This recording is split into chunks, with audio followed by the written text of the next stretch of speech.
Do you ever get that feeling of you just know it's going to happen? It's not a matter of, it's just a matter of when. And you're in that sort of waiting zone, in that zone of tension, and you're just sitting there. How do you hold yourself in that space of tension? How do you hold others when they are waiting for the other shoe to drop? I didn't know about this phrase till many, many years ago. I heard this someone saying, "waiting for the other shoe to drop," and I'd never heard it before. So I worked it out, and it actually comes from when people lived in like wooden apartment buildings, and the walls were and floors were thin, and you could hear everything going on with your neighbour. And the neighbour living above or beside you would take one shoe off and it would land on the floor and then you'd wait for the second shoe to fall and you're just waiting in that suspense. Okay, you know it's going to happen, that second shoe banging down the floor. It's not if, it's just when, unless of course something totally unexpected happens. Perhaps the person has only one shoe. Okay, so they may be have a prosthetic on, so they don't have a shoe as such. Um, Maybe the person actually sees that particular shoe and they go off and polish it. Maybe they get interrupted by something and they place the shoe on the bed. They may decide to quietly place the shoe on the floor. Perhaps the shoe lands on a pile of clothes or something on the bed. Maybe it lands on the dog or cat. Maybe something else. What do you do, though, as the one waiting for the second shoe to fall?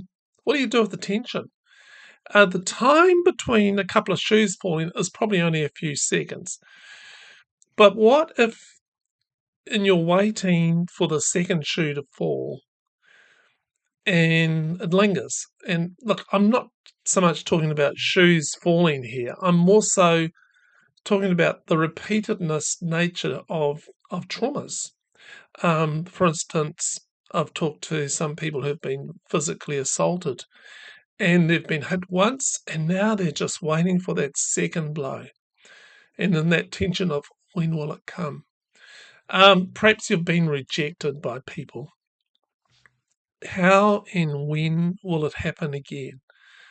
And you're waiting. It could be days, it could be weeks, it could be years, and you still kind of hold that heightened state of focus, of tension in your body, and you're living in a state of suspended anxiety. It's kind of like the unexploded bomb is landed in your neighbor's backyard, and you're just waiting for it to detonate. And what happens is that you actually get very tired, and all that energy held in tension just paralyzes you. You're waiting, you're waiting, you're waiting.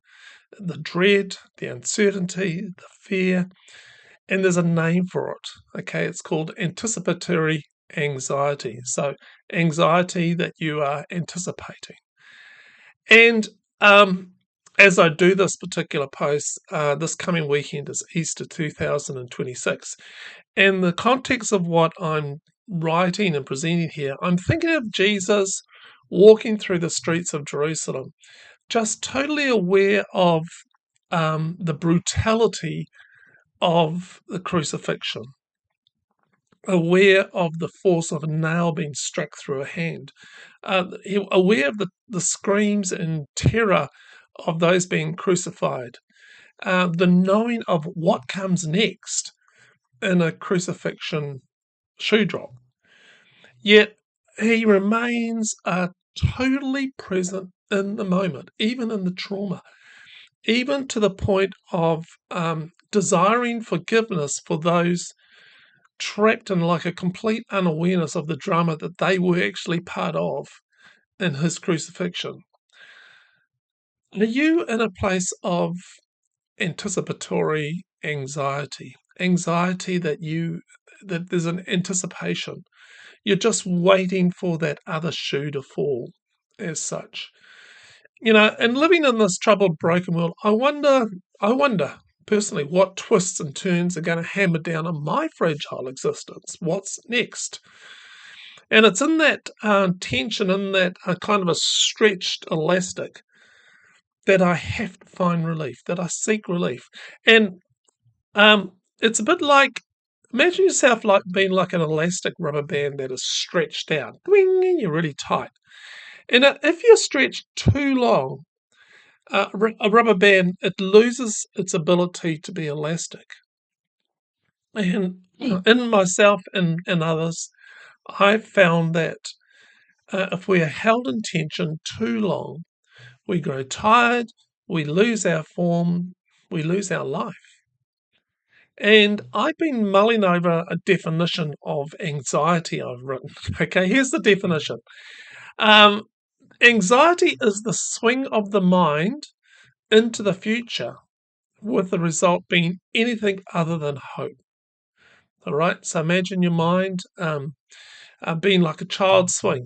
Okay, I love using illustrations to help my teaching, because I think it just brings lots of parts of the brain into working. A child swing, we push it out, and then the force of the gravity pushing against it swings it back. Okay, and eventually, after swinging back and forth, it naturally returns to a place of stillness and being centered. Now, imagine that you push that swing out, but instead of releasing it, you keep pushing it, and you're holding that swinging chair out at its furthest point of movement. Now, the weight of the chair and the force of the gravity wanted to return back to the center, but you're holding it there. All your attention is placed on holding it out there, and it takes energy to keep suspended there. You're anxious about something, and you're keeping your mind out there in the unknown. You grow tired. Have you ever done this? Held a child on a swing out there? It's tiring. You grow tired, and you let go, and it swings back. Where does it go to? Into a focus. The mind goes into a focus on the past. And here, depression is ready to greet you. The mind wants to settle into stillness and into what is within your control, a grounded awareness of the day. I get tired if I focus too long on what might or might not happen in the future. I get tired if I focus too long on what has happened in the past. It's tiring to focus on things that are outside of my control, right? And the question is, are you focusing on things outside of your control? Isn't it better to focus on what you can control in the here and now? Now, if you click on the links below and come over to the website for this particular post, you'll see some circles. And the outer one is out of my control. Next one is circle of influence, but out of my control. And the final one is circle of my control. Come over and have a look, and you'll see it. It's been really helpful to a lot of people who have read my blog. But when we come back to the day we have today, we center the rocking swing as such into the now, not the past and not the future, but only in the present. We come back to the now. We focus on what we have control over in the now. And the swing just swings a little bit back and forth. As we focus on what is in our control, we might just discover that the feared second shoe might not drop, and that there may well be no second shoe at all. How often have you found that? Something you're worried about, a second you're worried about this shoe falling, and it never appears. Like, it takes conscious practice to train the brain into staying within the focus of what is in the now and within one's control. A quiet, steadied centering back on the little swings we experience in the everyday. And Jesus said this: give your entire attention to what God is doing right now. And don't get worked up about tomorrow, about what may or may not happen tomorrow. God will help you deal with whatever hard things come up when the time comes. Hey, I hope you found this helpful. Leave a comment below and share what you think about this. Send me an email, barry@turningthepage.co. Please make sure you subscribe to this channel and also subscribe to my email list, because every week I send lots of good stuff like this out to my email list, and you get notified of upcoming classes I'm doing.